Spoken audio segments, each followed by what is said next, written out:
These conspiracy theories are going absolutely viral on TikTok right now. All right, recently I saw this TikTok about Britney Spears and P Diddy, and honestly, I find this to be very fascinating information. So, something that I didn't know was that Britney Spears' name actually did come up in the P Diddy trial. Cassie Ventura basically mentioned in her testimony that Britney Spears was at her 21st birthday in 2007. So this might sound insignificant, but I promise it's not. Britney Spears was at that party in 2007 on Cassie's birthday, and then the next night was her infamous 2007 VMAs performance. Britney's performance was highly criticized. It was supposed to be like her grand comeback, but she was disoriented, dazed, and then shortly after that entered the conservatorship that she was in for the next 13 years. So a lot of people wonder if something dark could have happened since Britney Spears was at a P. Diddy party the night before this infamous performance.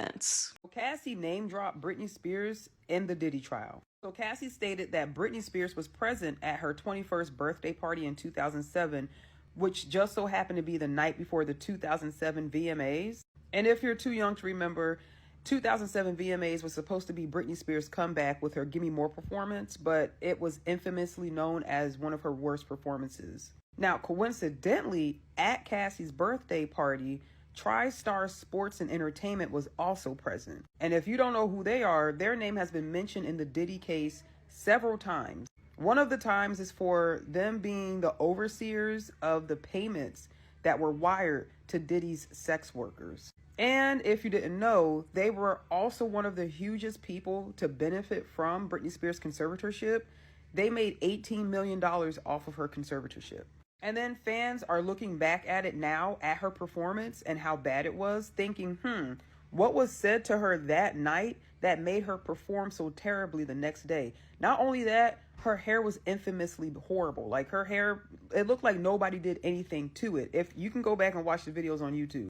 But y'all, I feel like there's going to be so many more people mentioned in this Diddy trial. This is just the tip of the iceberg. So the reason that I find this to be very fascinating has to do with a woman named Lou Taylor. We've talked a little bit about Lou Taylor before, but essentially she is the founder of TriStar Sports and Entertainment, and she is a business manager is kind of like her title officially, but really she just steals a lot of money from a lot of people allegedly, okay? I mean, she is the one who got Britney Spears into the conservatorship that she was under for 3 years, and she is the one who benefited while Britney was under this conservatorship. So there are a ton of conspiracy theories because this woman is also linked to Diddy, Justin Bieber, like the list goes on and on. She is everywhere when it comes to celebrities, but she really stalked Britney Spears, okay? She was trying to get her claws into Britney all of 2007, and finally 2008 was when Britney entered her conservatorship, and that is exactly what Lou Taylor wanted. So was this the party that she met Lou Taylor for the first time? That's the question that I have. And honestly, I think I could genuinely do a full deep dive on all of this in regards to Lou Taylor, Britney Spears, like all of it, and the connection between Britney and Diddy, and really the truth about the conservatorship, because I think a lot of people just kind of brush it off and they see Britney now like twirling around with knives and they're like, they shouldn't have let her out. But I don't think you guys understand the conservatorship that she was under was not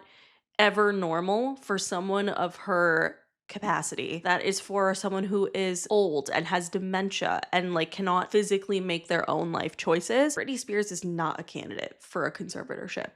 At the end of the day, she should have never been in one. And Lou Taylor has been attempting to get involved in Britney's inner circles since 2007. And in Britney's memoir, The Woman in Me, she writes about Lou Taylor and her father's relationship and how they ended up getting really close. And this ultimately positioned Lou Taylor into playing a highly influential role in Britney Spears' conservatorship. And Britney herself has claimed that Lou Taylor was stalking her, and there are emails to prove that Britney was kind of freaked out by this lady for a while. You guys, it is just getting more grim with Britney Spears.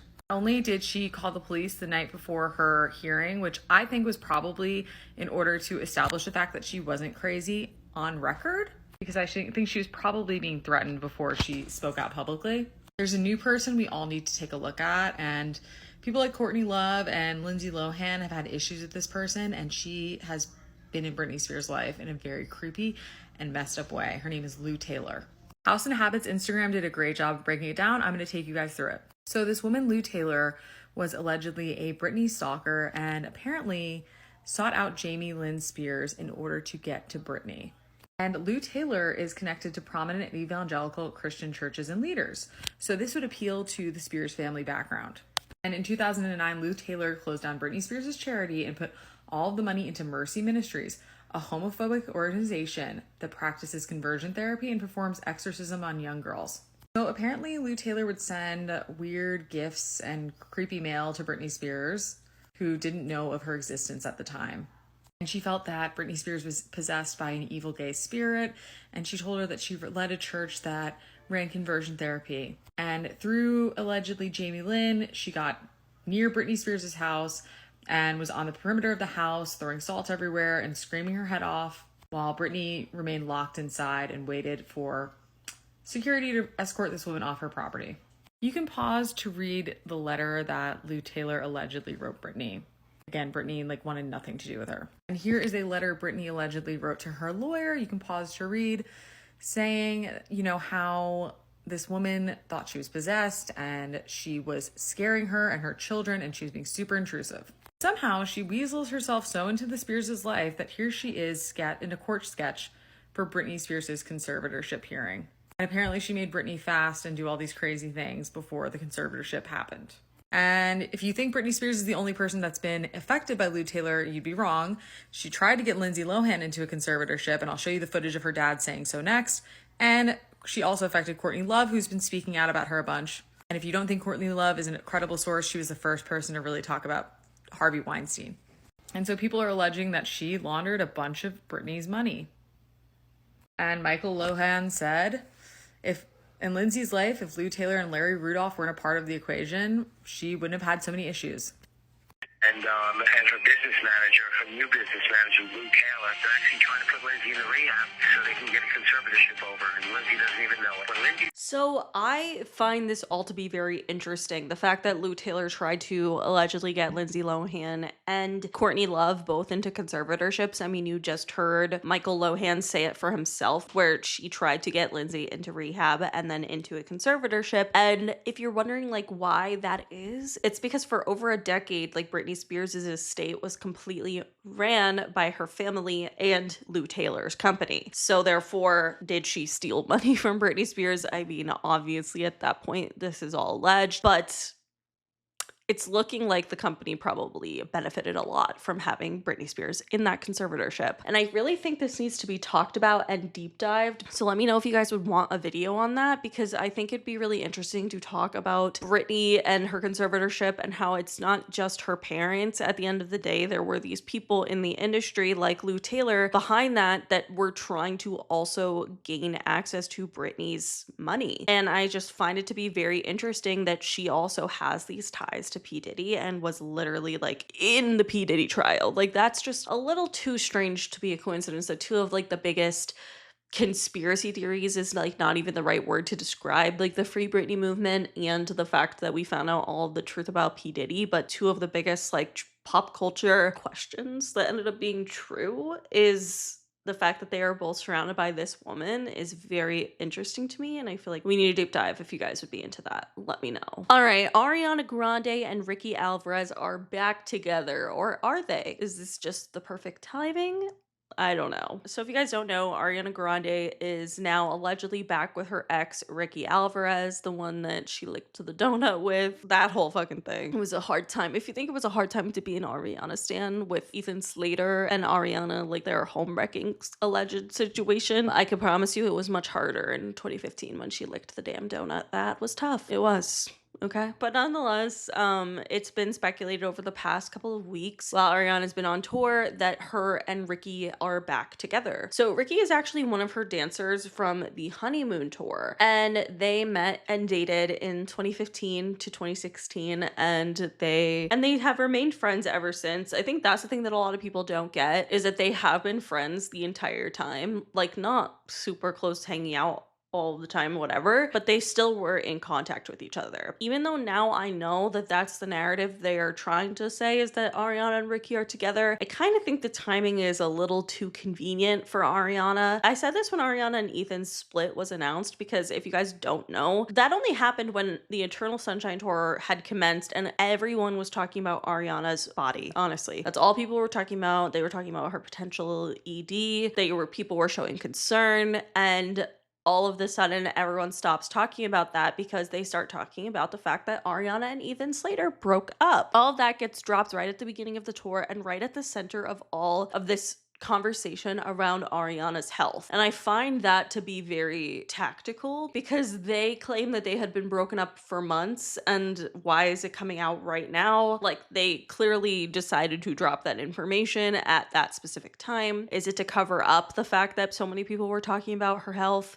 I honestly think so. And then once that died down, people were talking about her health once again, because this tour has Ariana obviously on display every night. So people are seeing TikToks and realizing that she is small, and people are expressing their concern. And then now, all of a sudden, anyone can talk about when it comes to Ariana is Ricky Alvarez, which is so trippy for an OG Ariana girl, because the fact that we're talking about Ricky Alvarez in 2026 is so wild. But I have a bit of a conspiracy theory that I kind of don't think they're actually together. I think that there is a little bit of like, or if they are together, I think the reason that they are being so like public and obvious with it is to kind of get people to stop talking about Ariana's body. I do think that that's true, because one thing about Ariana is that she really never gets paparazzi. Like, I feel like it is very rare to see paparazzi pics of Ariana, especially like within the last 5 years. And in 2026, I'm pretty sure she was only popped 3 times. Like, not at an event, but like somewhere where she was just like in casual clothing, like shopping or something. Like, that is very rare. Ariana doesn't really do that. And the 3 times that she was seen by paparazzi this year were all with Ricky Alvarez. And I just think that that's a little interesting and a little timed, because I do think that Ariana does not get popped unless she wants to, because she knows she can't go outside without coming in contact with the paparazzi. So she usually doesn't really go outside that much, to be honest, unless it's like from event to, you know, here or there. But like seeing Ariana and Ricky at Whole Foods together, seeing them walk to Loose in Central Park, I was like, girl, this feels like she wants us to see that. And the thing is like, I'd be down for it if they are back together. I liked Ricky, not that it matters, because clearly of like my close and personal friend Ariana Grande, I approve of her boyfriend, like what? But I just think the timing of everything is a little too on the nose, because I think people were really talking about Ariana's health, but then they were talking about Ari and Ethan's breakup, and then they were talking about her health again, and now all people are talking about is how she can never stay single. She's back with Ricky, she's back with the donut licker, and how Ethan was blindsided and all this crazy shit. And I just don't think it's a coincidence, okay? I think either they are dating, and they are dating because of Mercury in retrograde, which honestly it do be doing that. It do be bringing back your exes and all those cringe things. But maybe they are actually dating, and the reason that she's like not being so sly with it and, you know, singing on stage, wrote some songs about Ricky, we always find our way back, that maybe that is because Ariana would rather people talk about her dating life than her health. And I think that that could be true. I also think her and Ricky have been friends for such a long time that maybe they just have been hanging out a lot as friends. Maybe again she wanted to be seen with him because, again, she likes people talking about dating rumors a lot more than talking about her health. I don't know, that's just kind of my theory on that, but I want to hear what you guys think. Okay, I saw this crazy TikTok of Angelina Jolie looking like a freaking shapeshifter. It is so scary. What the fuck is up with this? Like, I actually can't believe this is real.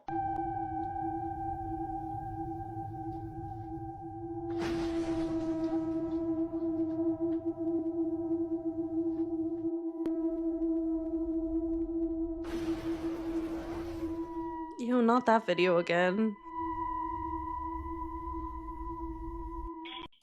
Girl, I didn't know that part of the video was also in it. I hate that fucking AI, or hopefully it's AI, I don't know. But the Angelina Jolie thing, I'm pretty sure that's real, and I'm just confused as to how the fuck her hands look like that. They do not look human. I'm so sorry. No. Speaking of reptilian shapeshifters, though, there is a crazy conspiracy theory that I actually think has some truth to it, and it is all about Scooby Doo. So, we talked about the theory that Scooby Doo's live action film, like the Spooky Island thing, we briefly talked about how it could be connected to Epstein Island because obviously it's an island, and in the whole concept of like them needing an innocent soul or whatever, it kind of coincides with the conspiracy theories that have come out about Epstein's Island. However, what a lot of people don't know is that the original Scooby Doo live action film was rated R, okay? The script that a lot of the actors signed on the project for was a rated R script, okay? It was very different from the Scooby Doo that we see now. Literally, it was supposed to be scarier, darker, and filled with like darker concepts. Also,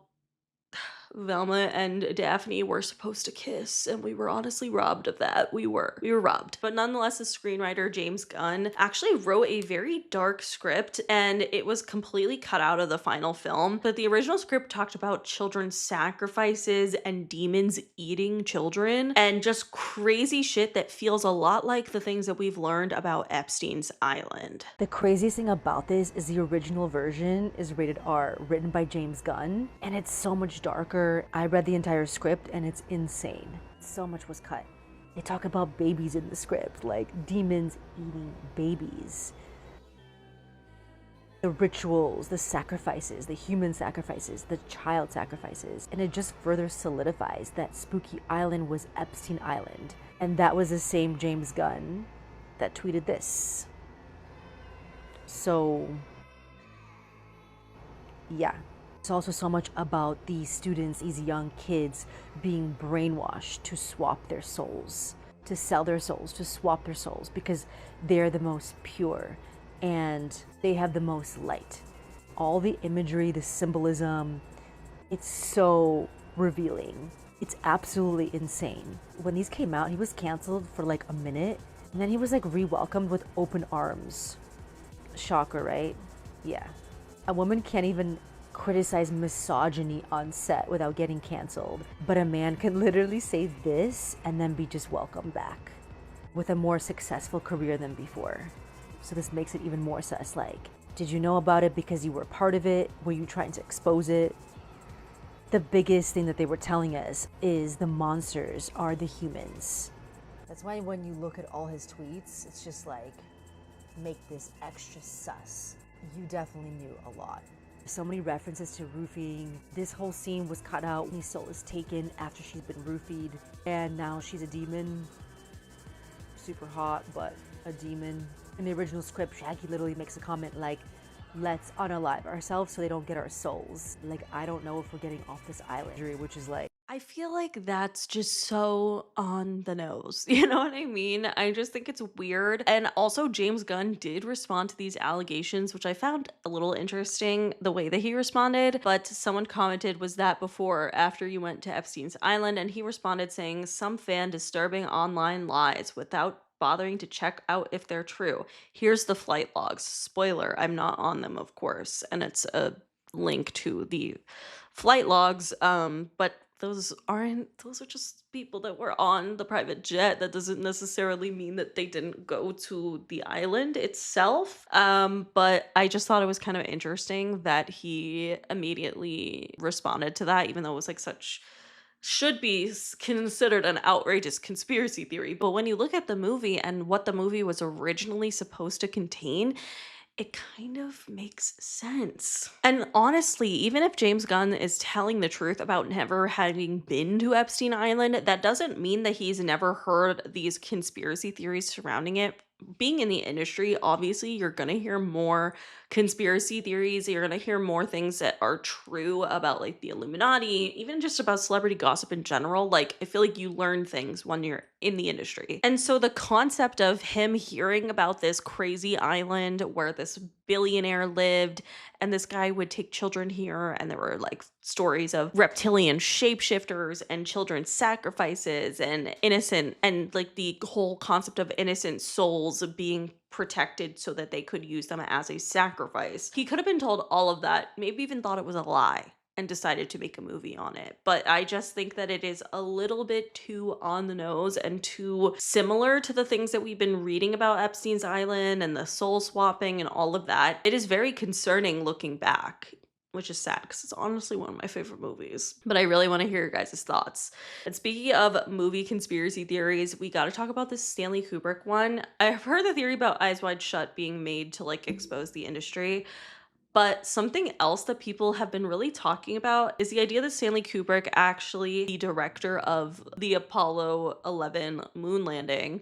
And the reason that people believe that is because in 1968, Kubrick released a movie called 2001: A Space Odyssey, which featured groundbreaking, hyper-realistic depictions of outer space. And the special effects were so convincing that it convinced conspiracy theorists that to believe that NASA had hired him a year later to fake the Apollo moon landing. And honestly, I don't really think the moon landing is fake, but I kind of think if it was, this theory makes a lot of sense. Stanley Kubrick helped NASA fake the moon landings, was told not to tell anyone, tried to tell us anyway, then tried to expose the elite, mild classic king rings around the world, but ended up 6 feet under before he did. He was one of the most famous directors in history, known as the most detail-oriented and hidden message visionary in all of filmmaking. He only made a handful of movies during his time, and they're still all being meticulously studied by movie buffs to this day, still finding hidden meanings in them all the time. Every single tiny object, angle, lighting, positioning, words, effects, zooms, backgrounds, everything in his movies is extremely intentional and all has a very specific purpose. Now in the 60s, Kubrick set out to create his first mega hit project, 2001: A Space Odyssey, which is widely regarded as the greatest sci-fi movie ever made, and it kind of didn't make sense with how advanced it was for its time. This movie came out in 1968, like this is how sci-fi movies look like back then. Then out of nowhere, this movie comes out and looks like that. Like some scenes from this movie are so crisp and realistic, they literally look like they were filmed in 8K yesterday. But this movie came out almost 60 years ago. Now, theories went around that Kubrick actually received shadow funding from the US government and NASA to shoot this movie as a sort of test run to see how accurately they can depict outer space on TV screens. And well, Stanley Kubrick f***ing nailed it, to say the least, receiving access to special cameras and equipment that no one else had to show us space like we've never seen before. This movie even had an entire, albeit short-lived, scene of humans on the moon. And do you know what happened just 1 year after Space Odyssey came out in 1968? We went to the moon in 1969. The theory claiming that in return for the funding and technology he received for the movie, Kubrick had to help NASA stage the moon landings, telling him he's not allowed to tell anyone he did or else. But the guilt got to him, and Kubrick needed to somehow get the truth out there. So instead, he took it to his movies to leave clues and hidden messages about what he really did. 12 years later, he releases another breakout hit, The Shining. And this is the one that people say is so littered with clues that tell us Stanley Kubrick helped NASA fake the moon landings that it all but confirms it. And it all starts with the famous room 237, the haunted guest room in the hotel of the movie. In the original book, The Shining, which is what the movie's based on, the room was 217, with Kubrick changing it to 237 for the movie for no apparent reason. Well, it just so happens that the moon is 237,000 miles away from us. Or at least that's what we thought back then. We now have more accurate measures and know it's a little over 238,000. There's even a close shot of the key to the room whose letters can be used to spell moon room, implying he was trying to use this room as a metaphor for the moon. All throughout the movie, characters talk about things happening in room 237 that we're not supposed to know about. When they're in the pantry, we see this product Tang all over the shelves in the back, which is a drink mix similar to Kool-Aid back then. A drink that had an official partnership with NASA at the time, being astronauts' powdered beverage of choice when up in space. Tang even featured astronauts in ad campaigns, like in their 1969 For Spacemen and Earth Families slogan. Boxes all throughout the background also have the number 39 written all over them. Launchpad 39A is where Apollo 11, the first manned mission to the moon, took off from, which looks like this, oddly similar to the carpet pattern that Danny, the kid in the movie, is knelt down on. And if it wasn't obvious enough, when Danny slowly gets up from this launchpad position on the carpet, we see him wearing a f***ing Apollo 11 sweater, which has no connection to the movie whatsoever. He's just wearing it. And again, Stanley Kubrick was a maniac. He would not have a main character in the movie wearing something like this for no reason. The line "all work and no play" in Jack's manuscript, the word all is written as A11, as in Apollo 11. The typewriter he works with is a German Adler, which translates in English to eagle, the name of the Apollo 11 lunar lander. Tranquility Base here.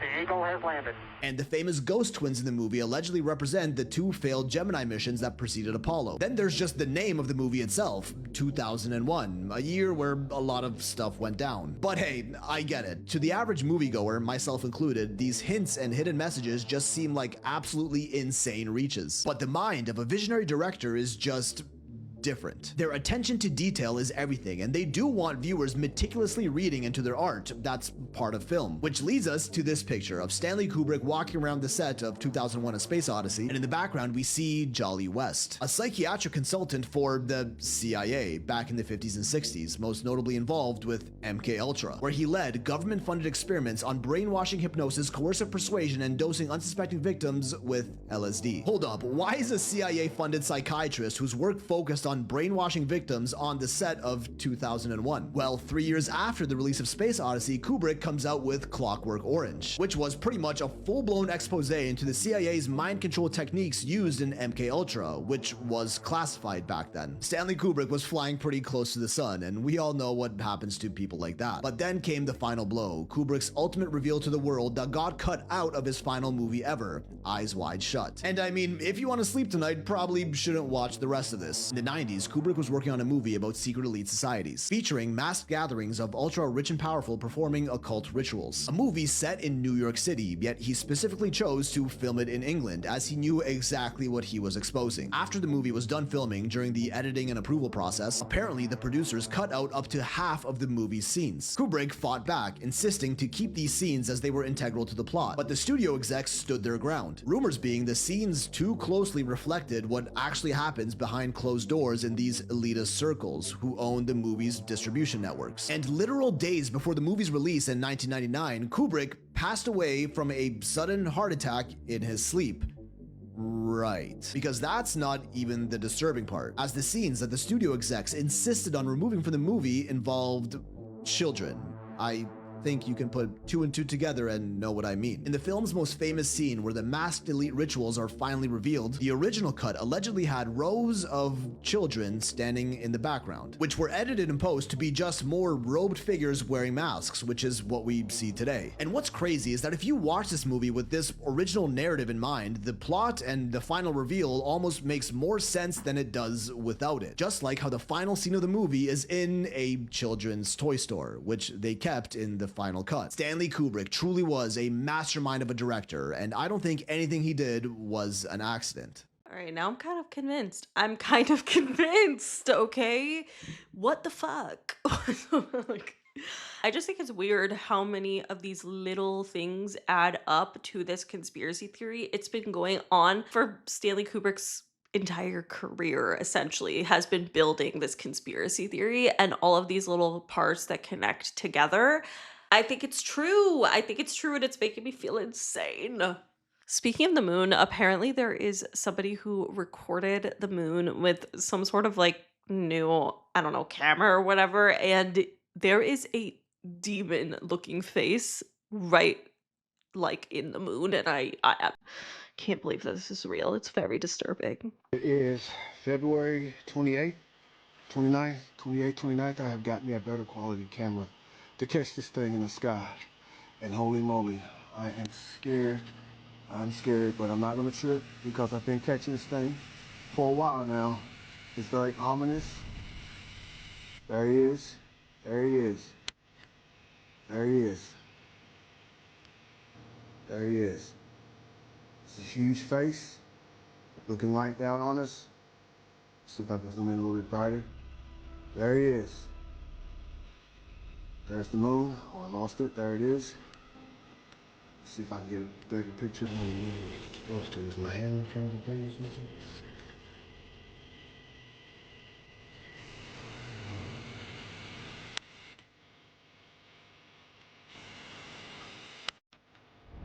There it is. Yeah. Yep, there it is. So far, can't see it. You can't see it with the naked eye. You have to zoom in. Here it comes. And there it is. There it is. Yes, sir. There it is. There it is. Look at that. Look at that. Get a little closer.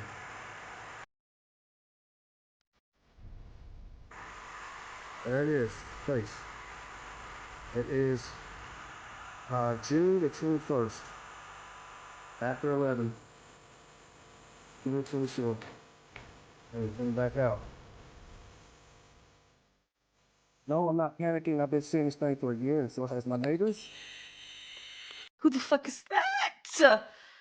Oh, no. No, no, no. I don't like that at all. I don't think I'll ever be able to look at the moon quite the same, and I'm really scared. I'm very, very scared here. What is that? What the fuck is that? Genuinely, who?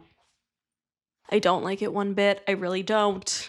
All right, obviously we all know about the parasite that is taking over the US right now. It is pretty scary, giving people explosive diarrhea. It does not sound fun at all. But there is this girl who was talking about the parasite, and the way that this like Russian transcription randomly shows up, it is so scary. I can't. Guys, I'm a little freaked out right now because I was trying to make a video about how people are finding parasites in the Taylor farm salad kits and produce, and while I was editing the captions, it popped up with a caption that I didn't say, and it was in Russian, and I did screen record it, but now my draft is gone. But I'm going to show y'all what I'm talking about. And the reason why they're finding parasites in the Taylor farm salad kits and produce is because the worm in RFK Jr.'s brain told him to put them there.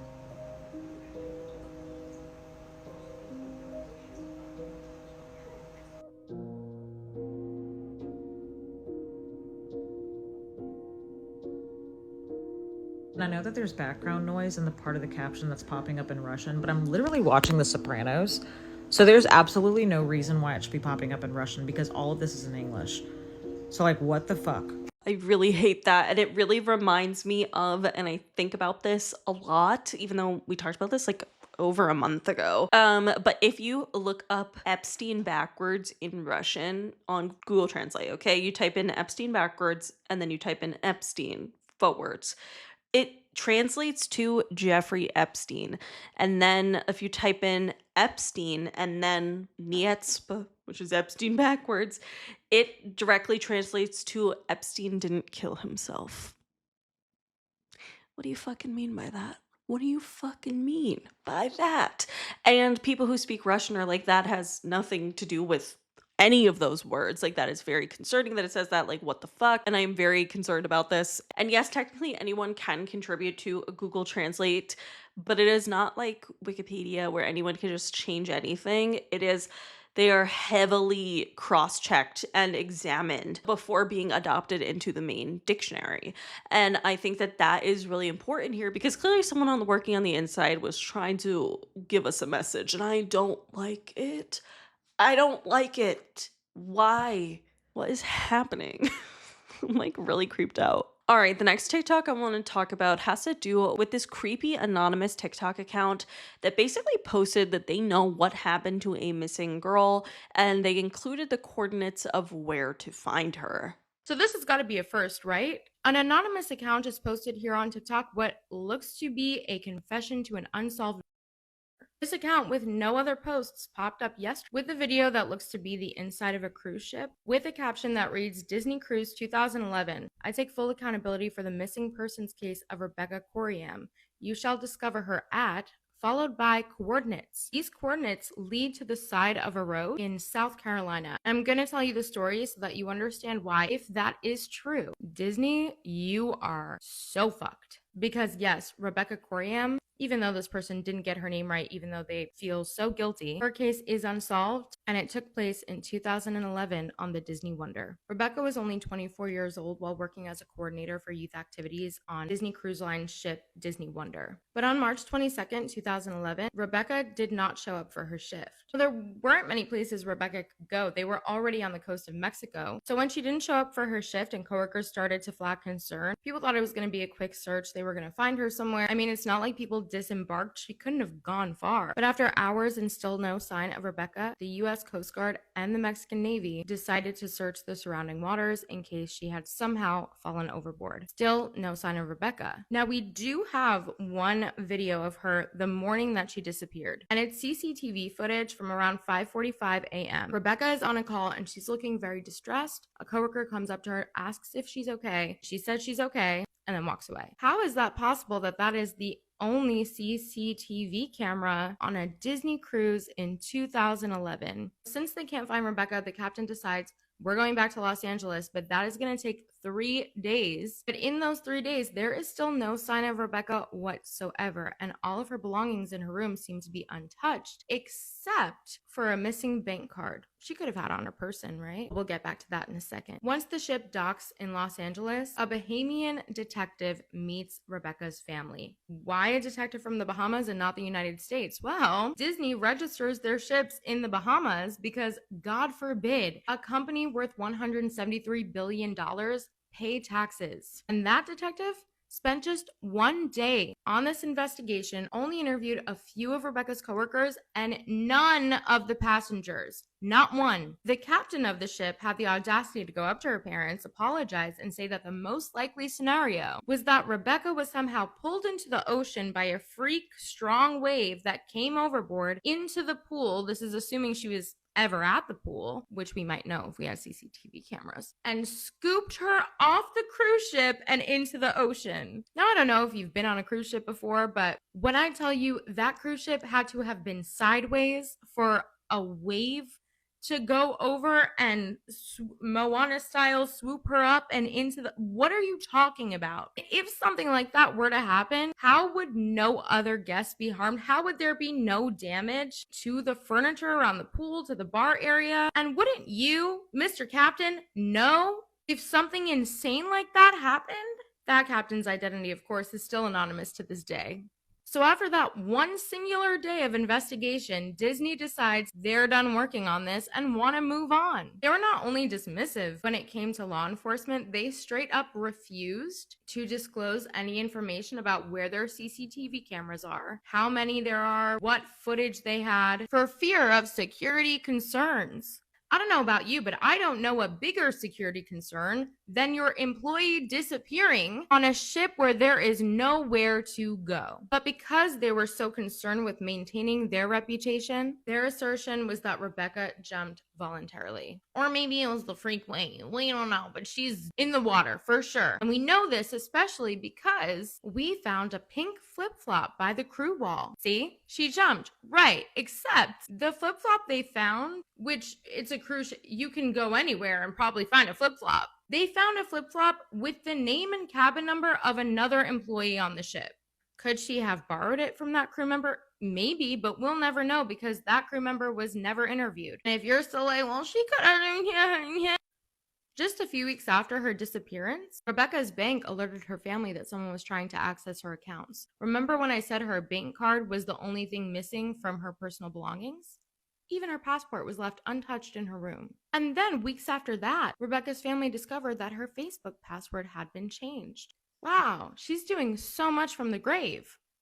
Did you find the other pink flip-flop by a computer, Disney? Okay, so fast forward to now. The reason that Disney could be in serious trouble if this turns out to be true, other than the obvious, is because if those coordinates in South Carolina are correct, if Rebecca's body is there, that means she was removed from that ship, whether dead or alive. And if that's true, there is no way Disney did not have any CCTV footage that shows even a little bit of what happened. Now, I said the same thing when the Amy Bradley documentary came out, and everyone came out with these holier-than-thou think pieces as to why we should not be looking for her. Well, hey, you guys, this is why we look for people. If there is even a 1% chance of foul play, a full proper investigation needs to be done. Oh, but Occam's razor. The simplest answer is the most likely scenario. Right, you know that brilliant philosophy you guys love to misquote?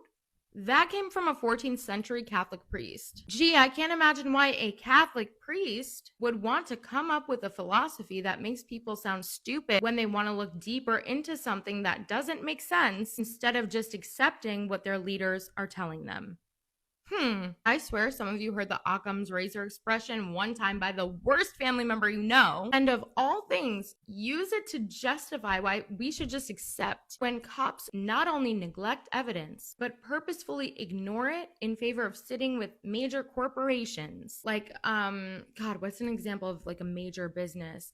Oh, cruise lines. As if cops don't already have a long history of covering things up for far less powerful people. Look at the Kendrick Johnson case. There could not be clearer evidence of horrific foul play, of an incredibly slow and painful murder. But it's been covered up for decades to protect a family who thinks their $2 million in Georgia makes them the Rockefellers. The cops will do it for them. You don't think they'll do it for Disney? Even if this person is full of shit, doing this all for attention or some kind of sick joke, I hope this brings more attention to how horrifically handled this case was. And I hope it encourages you to stop giggling over the idea of people never giving up. What you're really arguing for is to not have these corporations be held responsible for extreme negligence, no matter what happened. If you're the person who posted this and you're watching, if you're really sorry, you'll turn yourself in. And if you're a sick fuck that thinks this is funny, you're going to hell regardless. So what do you guys think? I need to hear your guys' thoughts on this because I've never heard of this case, which is very shocking to me because not only is it a true crime case that's incredibly interesting, this also happened on a Disney cruise, which we have had so many conspiracy theories over the years about the dark side of Disney's Epstein connections. Honestly, I need to do a deep dive into this because something is not right here. All right, the next theory I want to talk about has to do with this 9/11 interview that is basically this woman from the blue and white state. And basically this interview is very interesting now when you look at who this woman is today. This was valid in 2001 and it's valid now. If you see an interview and it's pushing propaganda, the interviewee is likely not a random person. Well, big catastrophe, and I'm Israeli, and I hope that now people understand what we have to deal with, the kind of people that we're dealing with on a day-to-day basis.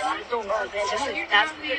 The smiling Israeli woman 9/11 interview, you can find it if you look it up on Google. It's been viral for years because everyone's been wondering, why is she smiling? The difference between now and 2001 is that we have AI facial analysis, so we can figure out who she is. Maybe that will lead us to why she's smiling. I took a screenshot of that video, plugged her face into my facial analysis AI, immediately found out who she was. It was not hard. Her name is Tazammer at first. Anyway, she is connected to Bill Gates. He did fund her temporary circumcision product that she made tens of millions off of. This woman speaks at AIPAC. She is very prominent, Israeli, very powerful. But we need to remember that we can still use these tools to go back into the past, go find out who other people were, what are they doing now, what are they involved in now. I find this to be incredibly interesting, and there's a lot of stuff when it comes to the blue and white state that I think is weird, and I do think that there is a lot of conspiracy behind it. You know, we've gone through with the Charlie Kirk assassination and their potential involvement in that, and there's just so much connection when it comes to this state and propaganda.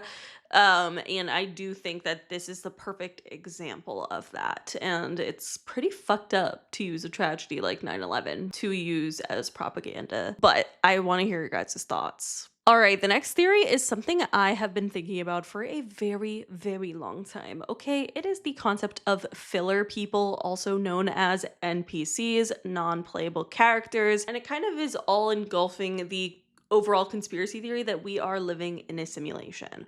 So the first TikTok I'm going to show has to do with the simulation theory and kind of explaining that, and then we're going to go on to NPCs. This video is going to sound crazy to people who simply don't understand. I'd also like to say this is my opinion, okay? This is an opinion, do not take it as a fact. The one last thing I'd like you to remember is that the closer you are, the crazier you sound, okay? In my opinion, the world is a simulation, but not in a way that you think. It's not like The Truman Show, okay? It's a lot worse. And I do have one thing that's actually happened to me that has made me believe this 10 times more. Okay, so if I was to sit here and tell you something right now that is the truth, you wouldn't believe me, okay, because of how crazy it sounds. but you would believe the government if they were to tell you that, or a news website, or a news show, anything like that. You would believe it if it came from something like that. And that's where it all starts. There was many celebrities that were trying to tell us about what was happening with the files. We didn't believe them until the government allowed us to see the truth. The government know our every move, and they watch our every move, and I do believe that there is people that are in our phones, and this is why I was on live at one point with many people watching my live, and out of nowhere my screen cut out to a man who was being lit up by his phone light, by his phone screen. There was no other light, he was being lit up by his phone screen, and he was on my live for a second and disappeared. Then it switched back to me. How did that happen? Before I could even ask if anyone saw that, my chat was lighting up with what the fuck just happened, girl, what is going on? I asked to clarify, did you see that? They were like, yes, what the fuck? And now when I go back to look for that footage of my live stream, the whole live stream is gone. It wasn't recorded. The higher ups in the world have shaped us to believe only what comes out of their mouth, or a reliable source such as the news, newspapers, verified accounts, and the government themselves. If I was to tell you something right now that I'd seen with my own eyes that sounded absolutely insane, you wouldn't believe me. But if the government were to tell you that that was the truth, you would believe them. Why is that? If the news was to drop it, you believe them. Why do we believe them, who are also humans, but we don't believe someone else who saw it with their own eyes? We have been shaped and molded that way to only believe it when it comes from someone else, from someone higher up, because they're more reliable for some reason. That's why I believe it's a simulation, because if you're not up there with other people, you're not well known by those people, you don't have money, you don't have connections, you don't have power, you will never know the truth until they decide to give it to you, which makes them in control of what happens to us. They're in control of what we know, which should never be right. Now, I do believe that The Truman Show has some reality to it, but it's not the way you think. If you actually watch that with the thought of, he only knows what he's been allowed to know. He's only lived the life that he's been given by these people who are controlling the world, which is exactly what's happening to us, but it's just not as in your face as it was in The Truman Show, so you're not going to believe it. When people hear the world is a simulation, they think, like, nothing's real. Nothing's real, it's all a game. It's not like that. Long story short, we only know what the government allow us to know, which is what makes the world a simulation, because at the end of the day, we should be able to know everything. We are just as much human as them, but because they have the power, the money, the connections, the resources, we do not believe anything unless it comes from them. And if they don't tell us, we will never know. We will never fucking know. I know this can be very hard to understand because I'm not good with my words, but if you want me to do a more in-depth version of this, or you want to tell me your conspiracy theories or anything like that, go to the comments, because I love conspiracy theories. Anyways, I love you, thanks for watching, bye! So I find this concept incredibly interesting, and I do agree that I do think it is weird that we really don't take what people say at face value as much, and we really should, because clearly there have been so many times where a lot of these celebrities or random people have been proven to be like correct with certain things, and they were speaking about it for years before the media reported it. And I just think it's really interesting. And also, this girl, I would freak the fuck out if I was like on live and a random man popped up and he was just like scrolling at his phone and it was just like lit up by his phone screen. No, I don't even want to know what the fuck that is. Like, we actually are living in a simulation for sure. And I think one thing that has always proven that to me has been filler people. Okay, this is the concept of NPCs walking around amongst us. I think that this is a theory that I have been personally thinking about for a very long time. Like, I believed this as a kid. I always wondered if like there were people who were like kind of robots. Like, in my head, robots was like the word for it. But essentially I was just like, do these people only exist when I'm like watching them, if that makes sense? Which is a little trippy to think about, but I've always wondered if there are people who are NPCs. And like, that's kind of the concept of like, you've never seen your neighbors taking their groceries or, you know, do certain things. And it's because they're really just NPCs. And I hate the theory, but I also love it because I do think life is a simulation. Like, I do genuinely believe that conspiracy theory. So I don't know, it kind of just adds to it. And I think that it makes a lot of sense, and especially if you just have met people that are like such filler people. I feel like you just know. It's very weird. And I also think that it's very weird how sometimes like I'll be at Disneyland with 100,000 people there and I will see the same person the same people over and over and over again. Same thing on a cruise or on vacation at the airport. You see the same person over and over and over again. And it's so weird. And I just think this theory explains all of that. So I always thought that everybody in the world isn't like a real person. And I literally always thought this, but I never like had like proof. I was just like, there's all these people in the world, like everybody isn't a real person. Like some people are just filler people. That's what I call them. Like they're just filler people. So like a couple years ago, I was chilling, smoking in a car with my sister. Somebody she went to work with, like or one of her coworkers or whatever, and me, and I think it was like one other person, but I don't remember. But for sure, me, my sister, and her coworker, right? So we were talking about like, I don't know, we were talking about anything. I mean, we're getting fried, so we were talking about anything. And I go something like, yeah, you know, I'm big on like the moon and the stars and the sky and like stargazing and sun gazing and sunbathing and moon bathing and all that. Anyway, I wasn't talking about that. I was talking about something with the moon, stars, the sky, whatever. And I said something like, yeah, like you gotta ask questions or whatever. And her coworker in the back, he was like, he like didn't even, I don't know, he didn't really take to it or whatever. And I was like, yeah, don't you ask questions? Like, don't you ever wonder like about anything? And he was like, not really. And I'm like, what do you mean not really? Like, I'm like, so you just cool with the sun just coming up every day and not asking no questions, the moon having different phases and having a pool on the water that's here on Earth, and just the way that the world works that they're telling us that it works anyway. You don't have no questions. You just get up and go to sleep and get up and go to sleep and get up and go to sleep and don't ask no questions about nothing. And he's like, no, I don't ask questions about nothing. How that work?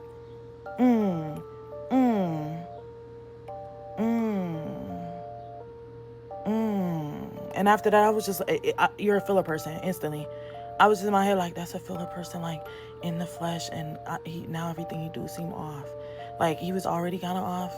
It was like he was trying to like portray an employee, but I don't know. I don't work with the man. Maybe my sister got a different perspective of him, but he seemed off, but he was cool enough to smoke with, I guess. And then we got into the nitty gritty, and he ain't show up how he needs to show up, and I said, ooh, do you even know you a filler person? Oh yeah. Anyway. I have this thought all of the time because there are so many people, like, but not actually that many. Like, there are a couple of people I've met that I feel like are filler people. Like, this one girl I met was talking about how she's, like, never had honey before, or strawberries, or gum. And I just remember being like, what do you fucking mean? Like, those are things that you don't even remember having for the first time because you had them for sure as a child. Gum? You've never chewed gum? What? And like never having a strawberry is such a crazy concept. Like, unless obviously you were allergic or something, but she wasn't. And I'm just like, what the fuck do you mean? Honey? Come on. That's just weird. Okay. I don't know. I also know this guy who thought that you were only supposed to brush your teeth once a day. Like, genuinely thought that's what the dentist told you. And I'm just like, I think it maybe is your first day on Earth and you're a filler person. All right, the next TikTok I want to talk about has to do with the concept that men are aliens. And I love any conspiracy theory that's just shitting on men. So this one was actually pretty interesting, and honestly, it kind of makes a lot of sense.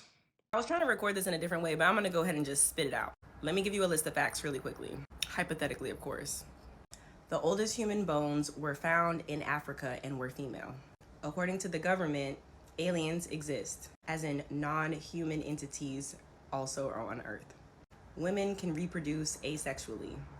If you are Christian, or at least believe in what the Bible says, then we are living in a curse and in an inversion of nature. All right, what do all four of those things have in common? I think men are the aliens. Here's the story. I'm gonna lose some of y'all, but just try to follow along before you comment or before you debate with me. Just think about what I'm saying for a second, okay? So woman was the original person, and women could reproduce asexually, so we did not need men to reproduce. The first species of humans were all female. Aliens. Aliens come in the form of man. Women are curious.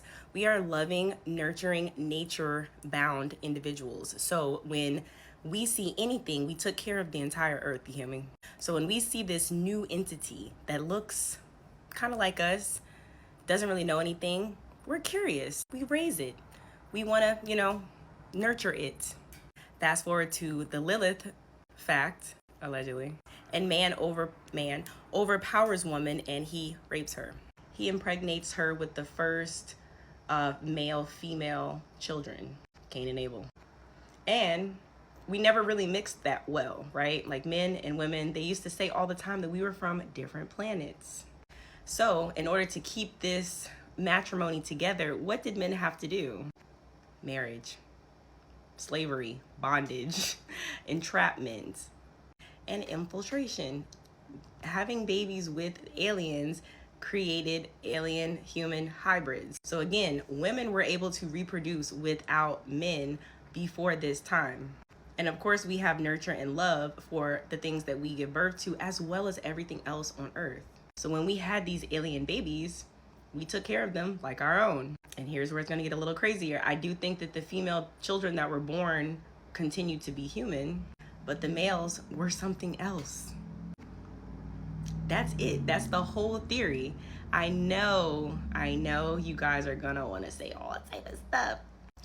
It's plausible, okay? It is totally plausible, and I think that if you listen to the whole thing, I appreciate you. If you have things that you want to say, first of all, I'm not saying that aliens are even bad necessarily. I'm not saying anything is good or bad. So before you guys come in here trying to say that I'm bashing men, no, I'm not. No, I'm not.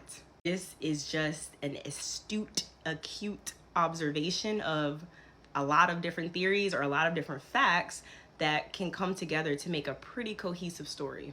Y'all believe the Bible by itself? Why not believe everything else, okay? Men are aliens, women are original humans. There you go.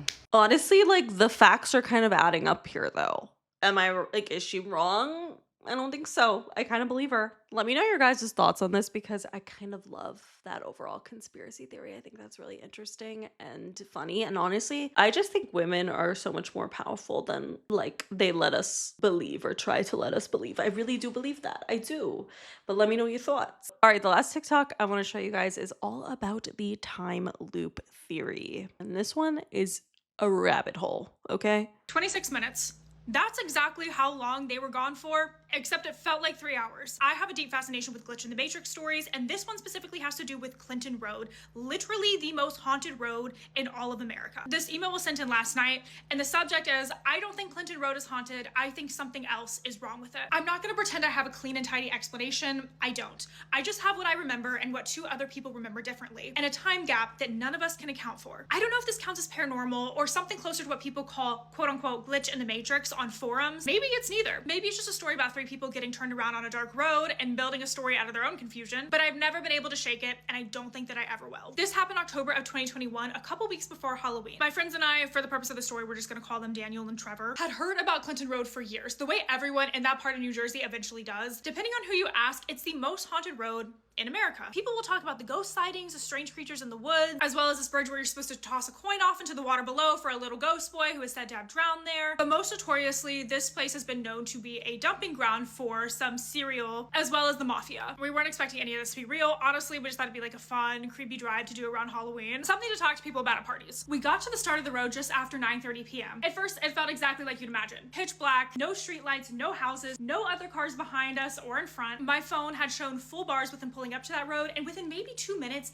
it dropped down to 1 bar, then to nothing. I remember joking with my friends that we were officially in the danger zone, and Trevor just telling me to shut up. Every so often, our headlights would catch something in the tree line, a reflection off an animal's eyes, most likely, but each time, the 3 of us would go quiet for a second before someone would make a joke to break the tension. When we finally reached the legendary bridge, I slowed down and pulled onto the shoulder. I remember reading about the ghost boy story on my phone earlier that day, and I actually wanted to do it, toss a coin in for him and see if he tosses it back. And I had an extra quarter in my cup holder. So I got out of the car, I walked to the edge of the bridge, leaned over the railing, and dropped the quarter into the water below. Trevor and Daniel were laughing when I got back into the car, calling it my ghost hole, telling me that I looked like an idiot standing out there in the dark talking to the river. I laughed along with them, but that is the last thing all 3 of us agree happened that night. A few minutes after we pulled back onto the road, my GPS gave up entirely. Not just no signal, but the little blue dot that shows up on Apple Maps was now showing up in a completely different position miles behind us. Wasn't able to access Spotify, so we went ahead and turned on the radio to fill the silence, flipping through static until we landed on one station that came in clearly, which felt strange in and of itself, given that we had no cell signal at all. The song that was playing was Come Back to Me by Vanessa Hudgens. We laughed because out of every song that could have come on in October of 2021,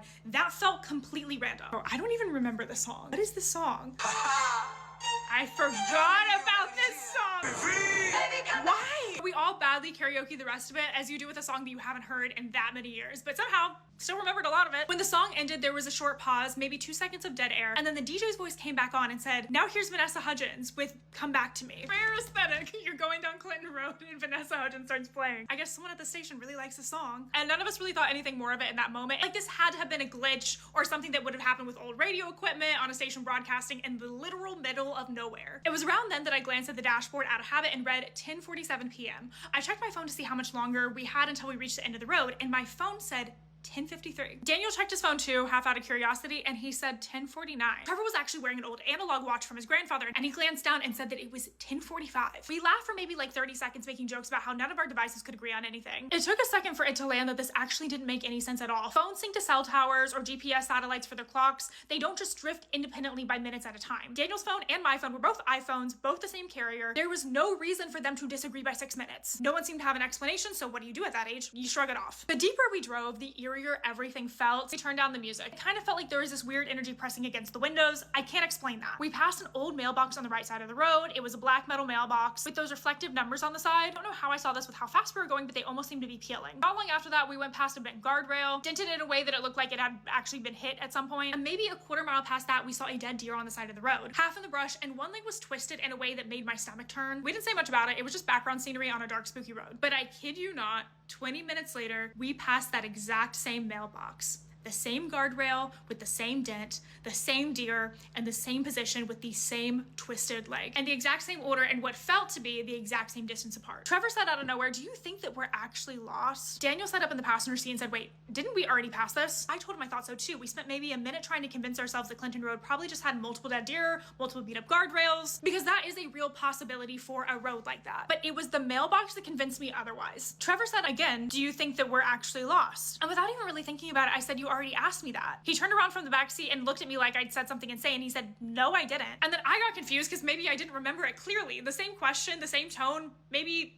a few minutes difference. I looked at Daniel for backup and he nodded slowly and said that he remembered that too. Trevor swore up and down that he never said those words in his life, and this was the first time that that thought had ever crossed his mind. Daniel and I just looked at each other, and for the first time of the night, neither of us said anything funny about this. Nobody was joking anymore after that. We drove for what felt like another 20 minutes in near silence, and all three of us were watching the road like we expected the mailbox to show up a third time. Eventually, without any of us really noticing the exact moment that it happened, my GPS signal came back on. The blue dot started moving again, and we finally found our way onto the main road again. And without any of us saying it aloud, we all agreed that we wanted to stop somewhere with lights and people before we did anything else. So we pulled over to the first gas station that we saw. It was one of those small, independent, non-mainstream gas stations. The cashier, who was an older guy, looked up when the bell over the door rang, and he smiled at us like he already knew us. You guys find it this time? I remember laughing a bit, assuming that he meant something about the directions in general, but he looked genuinely confused by the question. You were just in here a couple hours ago. Daniel said, what? You were in here just a couple hours ago filling up, asking how to get to Clinton Road. I told him he'd probably gotten us confused with someone else. He shook his head, slow and certain, no. He pointed out the window towards our car. Same car. He looked back at the three of us and one at a time like he was double checking. Same three people. None of us said anything. I paid for my bottle of water because I genuinely didn't know what else to do with my hands. And we left without any of us having a discussion about it in front of him. We also didn't say much when we got back into the car. I remember Daniel asking quietly, that guy seemed freaked out to you or just confused? Neither of us really answered him. Anyways, we left. Friends were dropped off. I got back home. My mom was still up, sitting in the living room. She asked why I'd forgotten my jacket. Apparently I had left without it. I told her we'd been out for almost 3 hours driving around Clinton Road and then just driving around afterwards to decompress. She looked at me strangely and said, you've only been gone for 26 minutes. That felt like an obvious mistake on her end. I checked my phone. I had left the house around 9 p.m. and the clock was just turning 9:27. So 26 minutes. None of this made sense to me. I went back to my text with my mom. There was a text to my mom at 9:15 asking where my jacket was. It's almost as if I didn't even go to Clinton Road that night. I left to go get my friends, realized I didn't have my jacket, and then turned right back around. The only proof that I had is that the tank of gas I had gotten prior to this trip even happening was completely empty, as if we'd been driving around for hours instead of minutes. I kept telling myself for weeks after this that something was not adding up, and one night, a few months later, the three of us were hanging out and the topic came up again. We were talking about Clinton Road and everything weird that we experienced following that night, and I made an offhanded joke, something like, well, at least I paid the ghost kid his toll, expecting a laugh because that's what we had all joked about that night. But neither of them knew what I was even talking about. I reminded them about pulling over to the bridge, getting out, the quarter in the cup holder and throwing it over. They both insisted, separately and firmly, that I had never gotten out of that car. According to the both of them, we slowed down near that bridge, looked at it for a few seconds, made a joke about the legend, and then kept driving. Neither of them remembered me opening the door. We proceeded to argue about this for almost an hour, but the details felt too specific for something that I had imagined. But still, according to the only other two people that were there, this never happened. I've never gone back to Clinton Road, and to this day, anytime that song comes on the radio, I change the station before it even starts. Because a part of me is still afraid that I'm stuck in some sort of loop. I don't even know what to say about this submission. Like, I don't even know what to say. All that I want to say is that I'm genuinely curious about the experiences that he had on Clinton Road, and I kind of want to go see it for myself. So, we are at Clinton Road, the most haunted road in the entire United States. Dude, I'm scared. That's fucking terrifying. I don't like this, and I do feel like there are so many different instances that we've all experienced with time loops, and like, if something like this though happened to me, I would lose my fucking marbles. I would lose my marbles. Genuinely. What do you even mean? Anyway, that is it for today's video. If you guys liked it, please give it a big thumbs up. Let me know in the comments below which TikTok theory you believe the most. Which one do you think is the most interesting? Let us know.